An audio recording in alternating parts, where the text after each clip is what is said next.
मासूम बस्तियों को समंदर निकल गया। सैलाब का भी जोर गरीबों पे चल गया। चावल, अनाज, दालें, मुरब्बे, अचार, गुड़, एक साल का था रिस्क जो पानी में गल गया। रेले ने हर मकान को हमवार कर दिया।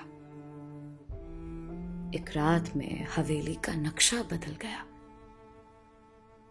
कच्चे घरों की समत बहाव को मोड़कर सद शुक्र शहर डूबने का खतरा टल गया। दरिया बहा के ले गया गुड़िया का कुल जहेज। अफसोस बेबसी के समंदर में ढल गया।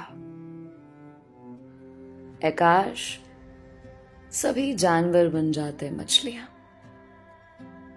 बेबस मवेशी देख के पत्थर पिघल गया। इन कश्तियों के नीचे कई लोग रहते हैं।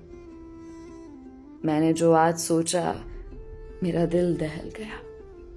मिट्टी के कुछ खिलौने भी मिट्टी में मिल गए। ममता की आरज़ू का जनाजा निकल गया। पुरखों की आज हमको बहुत याद आई गैस, जिनकी लहर भी पानी का रेला निकल गया।